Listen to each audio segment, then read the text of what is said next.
Alright, welcome back to Multiphase Flow class. Let's start. Last time we talked about vertical flow, right? And we tried to do something about bubble flow. In bubble flow, that is about transition E, bubble to slug. Okay, previously we talked about collision rate.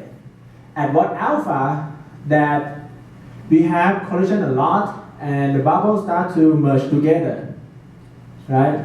And we talk about theoretical assumption on what kind of packing that cause bubble to merge or coalesce together. We talk about alpha equal to 0.25. At this point, it doesn't touch, but it is an onset point where it starts to merge to each other. 0.25. That's what it is, right? Okay, 0.25. All right, then we talk about bubble rise velocity concept. Okay, bubble rise velocity is for one bubble, single bubble in infinite stagnant liquid medium, V0 infinity. All right. When we have bubble rise velocity, it is slip velocity between gas phase and liquid phase. Put everything in, we can rearrange it in terms of VSL, VSG. Okay, look at this equation carefully. VSL, it comes from the concept of slip velocity, right? VSL equal to 1 minus alpha over alpha multiplied by VSG. VSG is given, is known. VSL is known, okay? What about V0 infinity? That is depend on fluid property. What is the difference between liquid density and gas density? What is the individual tension between liquid phase and gas phase? What is the G value? What is the density value? So this means V0 infinity can be calculated right up front. Yes? What is the difference between drift velocity and... Drift velocity is for the case of Taylor bubble, bullet shape. Drift velocity is to do with bullet shape. Bubble rise velocity is to do with spherical shape. That's the key difference. With drift, that's bullet shape. Bubble rise, spherical shape. Single bubble, moving up, terminal velocity. Alright? Okay, this derived directly from the concept of slip velocity. And when you look at this, what do you get? One equation with one unknown. And that unknown is alpha, right? Okay, but we don't have alpha equal to something. But we have implicitly defined alpha. So this means if we calculate every term, V0 infinity, we can solve this equation to get alpha, correct? Yes? And the value of alpha should be less than 0.25 at least. Make sense? If it's too much, then it coalesces and we should not have bubble flow. But we will go to that boundary transition later. So very soon. Transition E. The way we derive it, we have start from the concept of the slip velocity, the expression for V0 infinity. Okay, we substitute the value of alpha equal to 0.25 at the transition. Put 0.25 in, do the math, we get that. So this is the expression for transition E, or alpha equal to 0.25. What page number?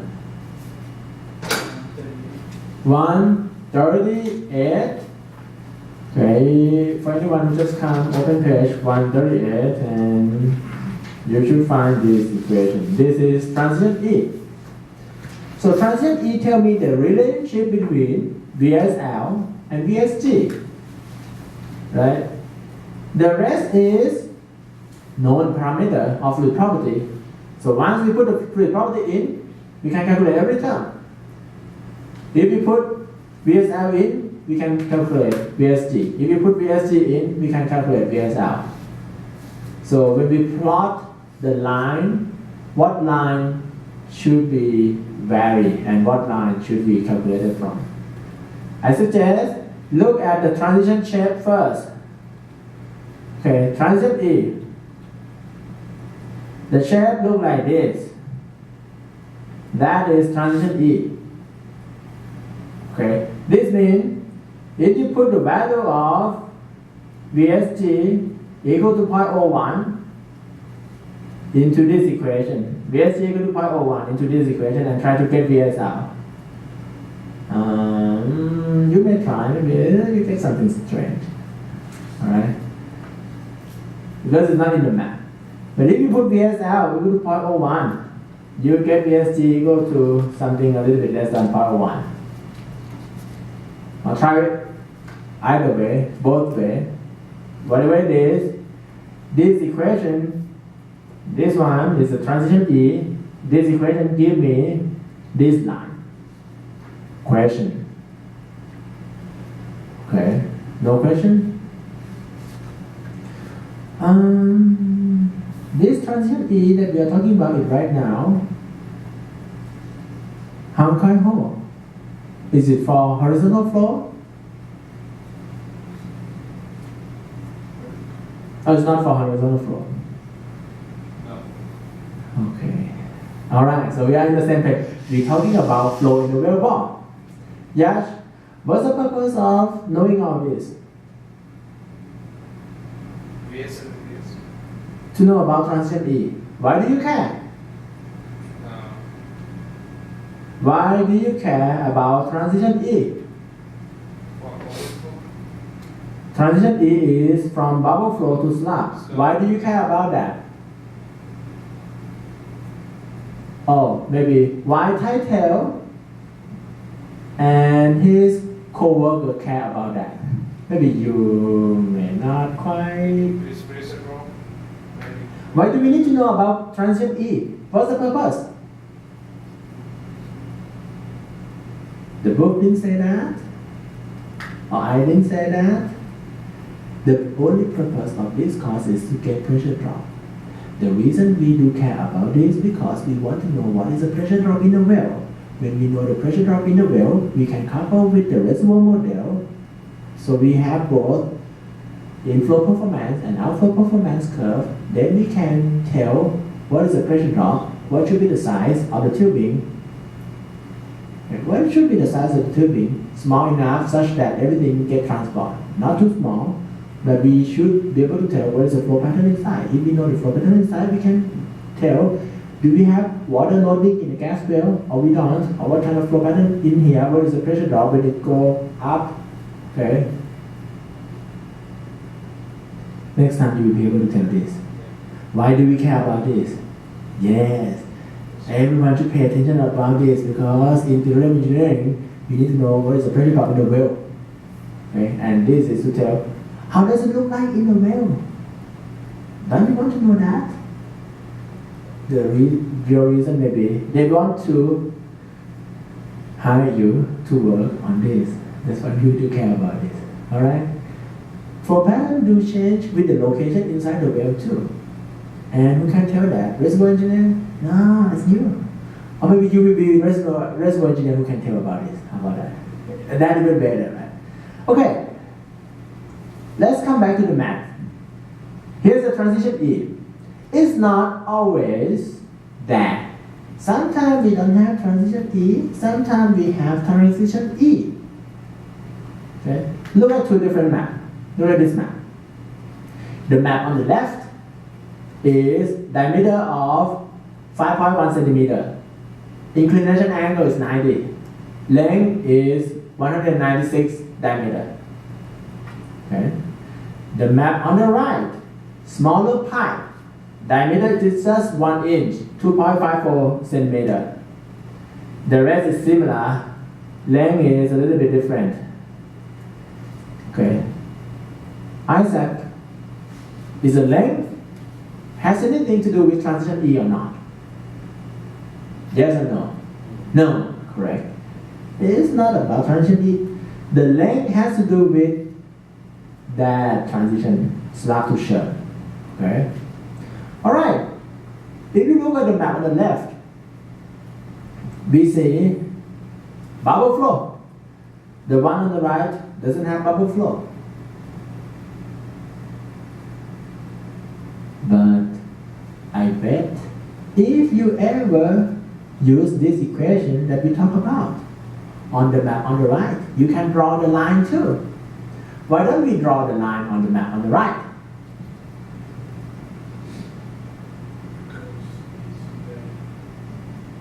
Did you read the book, Victor?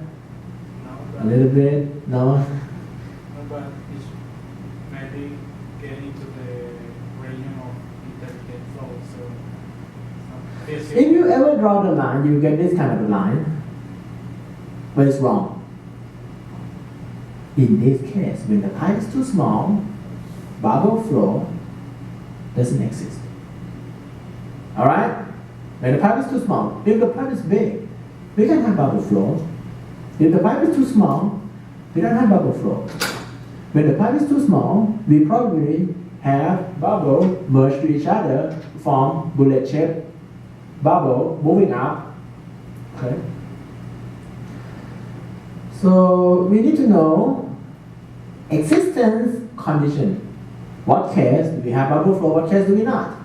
Existence of transition E is dependent upon the pipe diameter. Directly upscale, the result from small ID may not be valid. So if you think you do the test on small pipe diameter, and you do the and you try to extrapolate that result to the large pipe diameter, and you expect that, hey, I should get more or less the same flow pattern. No. On a small pipe, you have slab, but on the big pipe, you have bubble flow too. Right? So in multiphase flow, direct upscaling may not work. That's why people tend to believe more on the experimental result. Okay? For vertical flow, bubble rise velocity. Quick question. Yes. Okay, so can you, because I'm trying to figure out something. When you have a small diameter pipe, transition does not exist or bubble flow does not exist. Why is that, right? Which one that I'm trying to figure out? That bubble flow does not exist. Okay, I'll talk about more on that. This page is about that. Why in some cases we don't, why in some cases we have bubble flow. For vertical flow, V0 infinity, which is the bubble rise velocity, is that. Right? But then look at it, it's not a function of pipe diameter. Because as per the definition is the speed of terminal velocity of single bubble rising through a stagnant layer of liquid phase, infinitely large. Right? So it's not dependent upon diameter. But drift velocity, translational velocity for the case of V mixture equal to 0. So when your V mixture equal to 0, liquid doesn't move. VTB equal to V drift equal to that, 0.35 square root GD. So that is a function of pipe diameter, right? So if pipe diameter is small, bubble rise velocity doesn't change, but drift velocity go down. Make sense? If pipe diameter is small, drift velocity go down. If pipe diameter go up, drift velocity go up. Or Taylor bubble speed, the interface speed go up. So the explanation is this. For small pipe, VTB is small. Bullet shape moves slow. When that bullet shape moves slow, it blocks the pipe. Nothing can go through it. So when the pipe is small, we form bullet shape, right? And it moves slower than V0 infinity. So the bubble, which is move faster, have to coalesce attached to the back of that bullet shape. Right? But if the pipe diameter is getting big enough, VTB will be faster than bubble rise velocity. So if the pipe is big enough, whenever the bullet shape forms, it will fly away. It will be gone. It doesn't block the pipe. So this means the existence is dependent on these two velocities. Okay? So for large diameter, it's okay, but for small pipe diameter, VTB is less than V0 infinity. Whenever this happens, if VTB is less than V0 infinity, we don't have transient E. We don't have transient E. Okay. For small pipe, small bubble cap, until the bubble flows slowly, it can block the pipe flow path of small spherical bubble shape. The bubble correlates with the bubble cap and forms the bubble. Mathematically, criterion for the bubble region existence is V drift have to be more than V0 infinity. Okay? If V drift is small or pipe diameter is large enough, then we are fine. Do the math, we get this. Okay. Rho G D square over delta rho sigma, everything to power 0.25 greater than 4.36. Okay, when you look at this equation, it can be calculated right up front without knowing any whole up, right? We don't need to know the whole up. Only thing that we have is fluid property and pipe diameter. Okay. Isaac, is that inner pipe diameter or outer pipe diameter? ID. Alright, okay. It is ID. Once we confirm that it is that, once the existence of the transition E is verified, the gas superficial velocity of the transition E can be calculated from that. This is transition E boundary, which is the substitution of 0.25 into this equation. I mean this one, right? This is about transition E line. Equation for transition E. Question? We can extend somehow this to the horizontal. We have What is your bubble rise velocity in horizontal flow? In horizontal flow, bubble rise velocity will be the same as V0 infinity, right? But when it rises, what happens? It gets stuck to the top pipe and it forms a bubble. So if you ever have bubble flow, it rises up, it accumulates and forms the bullet shape. Okay? Have you ever, not have you, but I have never observed bubble flow in horizontal pipe. It may happen on the micro scale, like in the film of high viscosity oil flow, but it's so fast. I mean, the bubble rise velocity is slow because viscosity is high in high viscosity oil. Let's go back.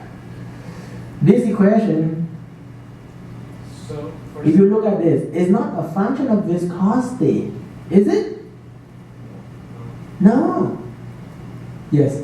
So if we have horizontal, we have liquid and gas, and we see some bubbles, we consider that as a dispersed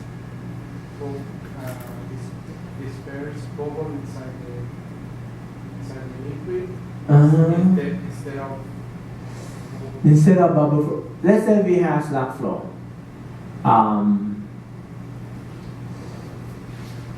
No, not slug flow. Why don't we have, instead of this bubble flow, why don't we have bubble flow instead? I think it depends on the mechanism on how the breaking occurs.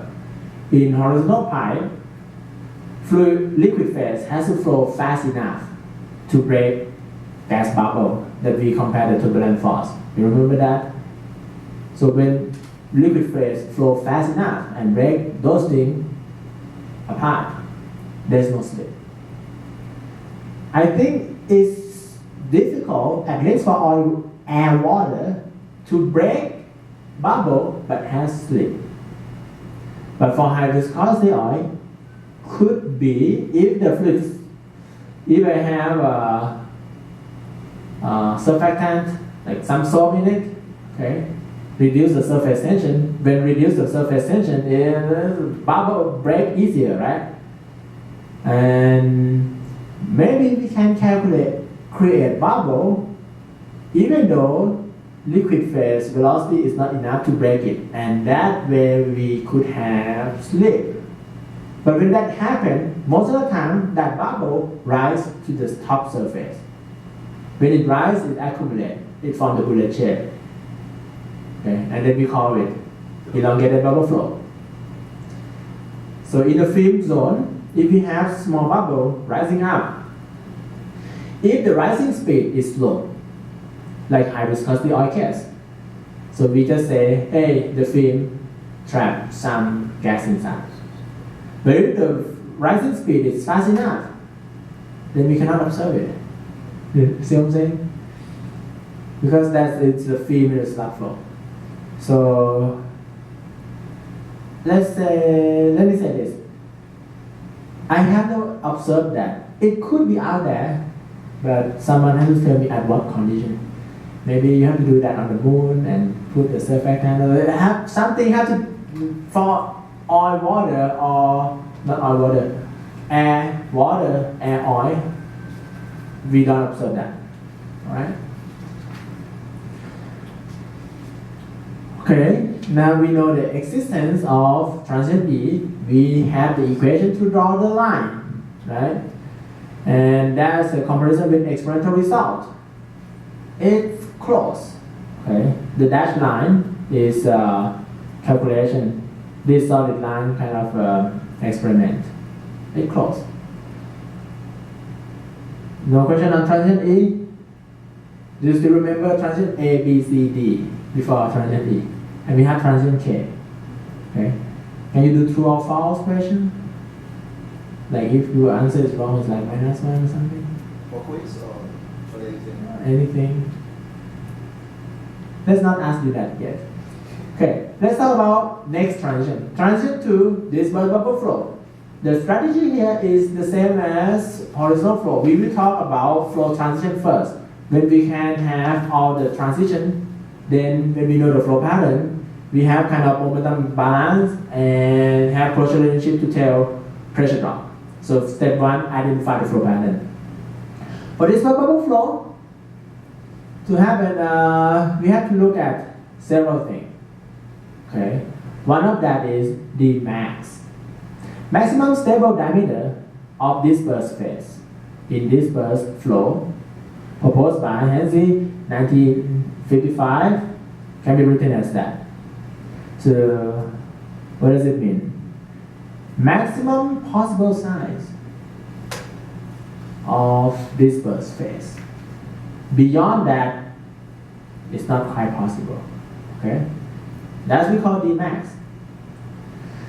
This Dmax is a result from the balance between surface tension, force, and turbulent force. Okay. Let's take a look at the Dmax expression. You see epsilon, additive viscosity. So it is the rate of energy dissipation per unit mass. Okay. So that epsilon tells us how fast we flow. Okay. Sigma tells us how much is the surface tension. If the surface tension is a lot, we can have bigger bubble. If I put salt into it, it reduces the surface tension, then we have small bubble. So this is kind of, intuitively, it's kind of correct, right? Okay. Epsilon, or additive viscosity, is calculated from dPdL multiplied by Vm over rho m. Okay. dPdL is Pascal per meter, right? Velocity is meter per second. Rho is kilogram per cubic meter. So that cancel with that. So Pascal multiplied by cubic meter over kilogram second. That's what I got. Okay. It is the rate of energy dissipation per unit mass. Okay. Why do I say that? You see, Pascal is force per unit area, right? Force per unit area multiplied by m³ is what? Force meter.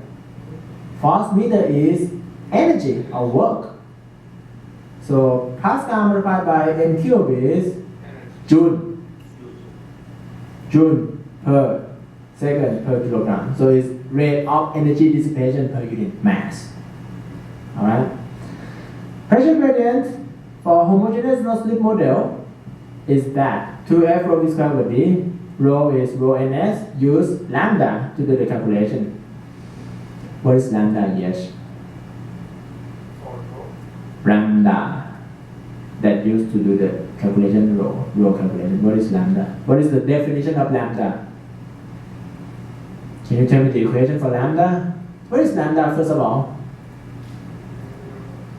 What is the unit of lambda, Yesh? You don't remember. We use lambda to calculate rho ns. Ns stands for no slip. And what is lambda?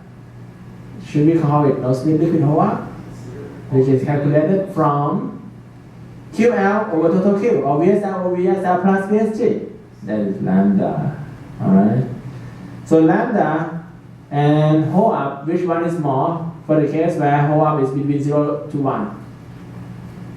H or lambda, which one is higher when gas flow faster than liquid? Victor say H is higher than lambda. You agree with him? Alright. Are you ready for the quiz? Maybe. Are you? Okay. Maybe that's not a quiz. Alright, let's discuss more. F, in this case, is finding friction factor, use process type equation. Okay, is use no slip property. Why no slip property? Isaac. Did Professor Shoyam tell you any of that? Did you talk to him? Or you read his book? Yeah, for this first bubble flow, there's no slip. Oh, okay, alright. So that's why we use no slip, right? Yes. So when we say, hey, that Dmax have that epsilon thing, this is turbulent force. When we have turbulent flow, there's no slip. Okay, that's why we use that. F is C multiplied by Reynolds number to the power of minus n. Okay, this is the process type equation. K value in the mass equation, what is K value? That one. Okay. Let's erase this a little bit. K value is this expression. Okay. Put everything together, we get equation 4.20. Put that expression from Barnea et al. 1985 in, we get D mass equal to something. Alright? D mass maximum stable size of the bubble in dispersed bubble flow. Beyond that, it's not going to be stable, so it has to break. At most, we can get that much. Okay. For the bubble size, smaller than the critical. Oh, what is the critical? Different concept. Okay. The critical is something else. The critical defined from this. We have V0 infinity. Okay. V0 infinity is bubble rise velocity. Kind of drift velocity, but it's for spherical shape. Bubble rise velocity. Let's go back to bubble rise velocity equation. V0 infinity. Does it have anything to do with diameter? G, the rho, sigma, something. It doesn't have the bubble diameter, right? Experimentally, we have this kind of thing. Okay. V0 infinity, bubble rise velocity go up when bubble is large. When bubble becomes larger, it moves faster. Does it make sense to you? Big bubble travel faster than small bubble. Okay. For bubble size larger than the critical, bubbles start to deform. Collision and coalesce occur. Okay. So So the critical has to do with the shape of the bubble. Okay. Smaller than the critical, it has spherical shape. Above the critical, it breaks. Alright, this is two different things, Dmax and the critical. Let's go about Dmax. Maximum stable diameter of dispersed phase in dispersed flow. Okay. Maximum stable diameter of dispersed phase in dispersed flow. But Dmax has to do with the shape, above which is deformed. Okay. Like if I cannot have one big bubble flow. You see what I'm saying? I have one question. So the critical diameter is considered stable still? Spherical shape, above which we don't have spherical shape. Let's say I go in the submarine. Okay, go underwater, under the ocean. I open some gas tank, or I open the cap of submarine. The bubble come out. Big chunk of air going out. Is it going to be like the same shape moving up? No. If you ever have seen the one in the aquarium here with the fish inside, when the bubble go up, it doesn't have spherical shape. You cannot have big spherical shape of bubble. Due to the surface tension, it's not enough to hold that together as a spherical shape. It kind of fluctuate and break and deform and form several small bubbles, right? Okay, because that exceeds the critical. But when I ask you, is that scenario has anything to do with turbulent flow? No. I can just go under the sea, have a big gas pocket, open it one time. Early on, it will have a big chunk of gas going out, but eventually it will break into small bubble.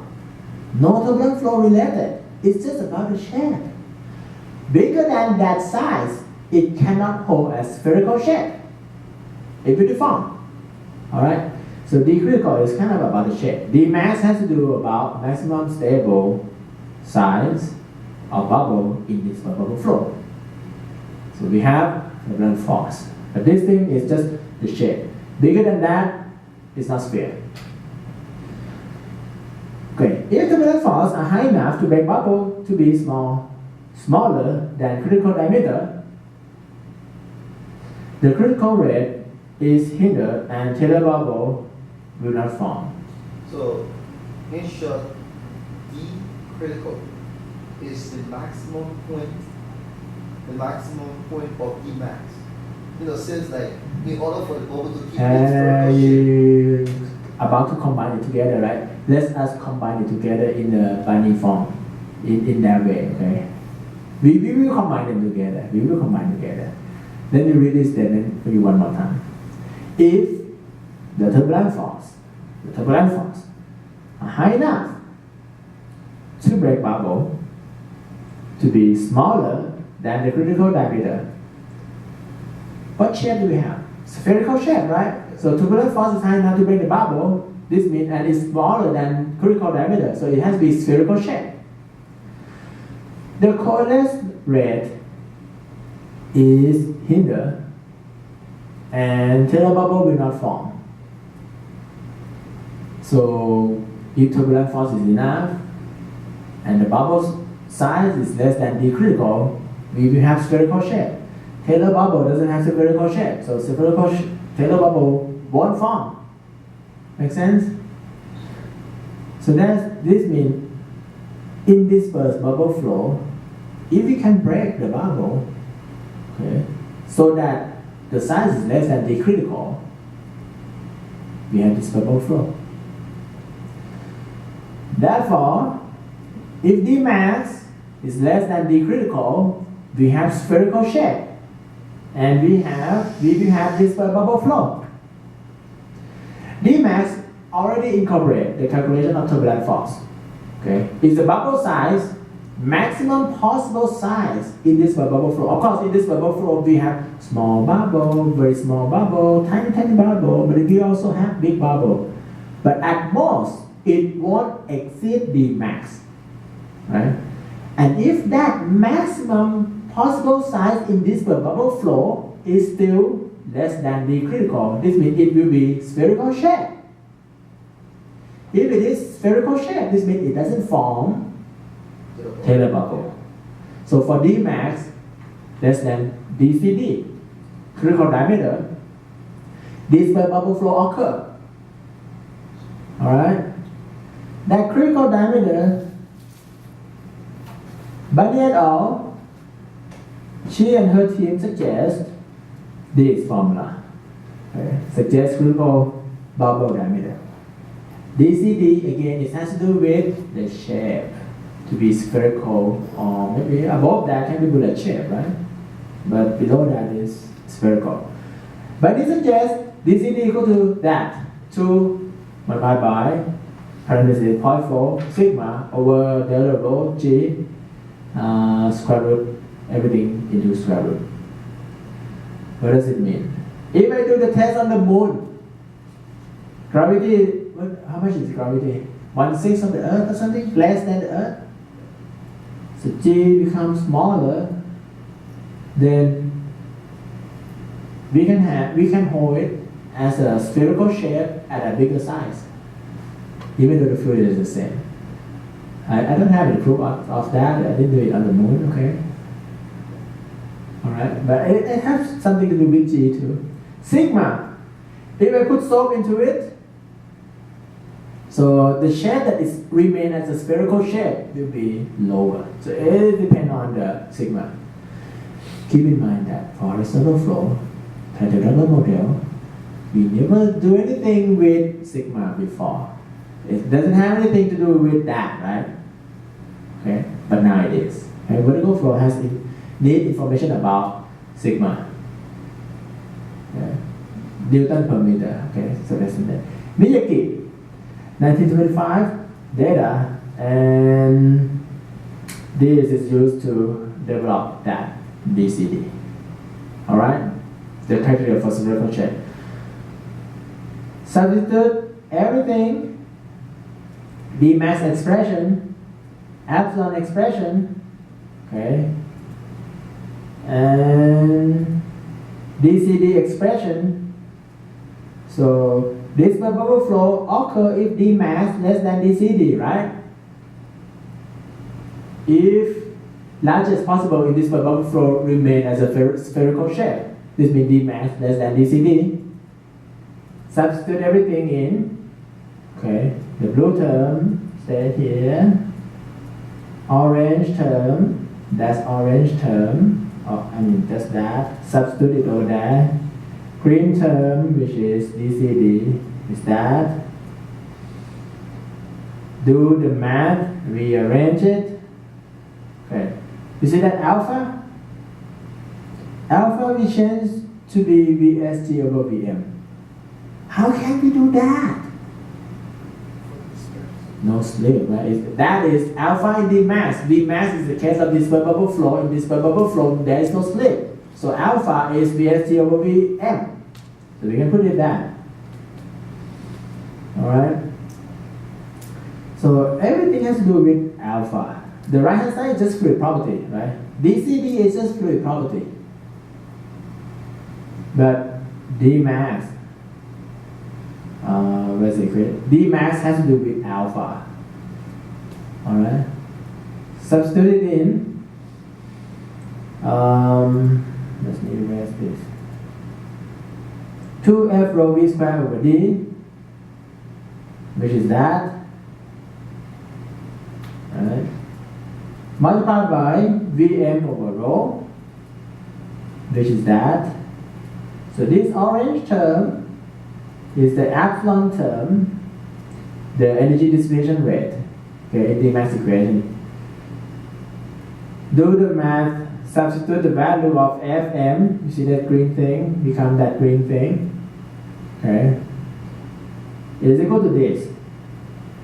I make it as purple, so I can substitute it back. Put that purple thing back, okay, do some more math. CVm square, Vm and everything to the power of 0.4, and then it become that. Is it correct?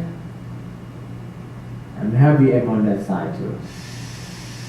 So this whole term or that purple thing, I just group everything together. I have that. Substitute it back. Do some more math. Then you get this equation. Where is it? What page number? Equation 4.23. Where is it? Where is it? Page 142. So that's equation F. But now it's not. So page 142 it has equal sign or what? Equal sign. Right? That is at boundary. But if you do change equal sign to be less than or equal sign, that will be D max less than D critical. That will be the case where we have dispersible flow, D max less than D critical. Dispersible flow curve in D max less than D critical. Good. Question on this? You bring a pen?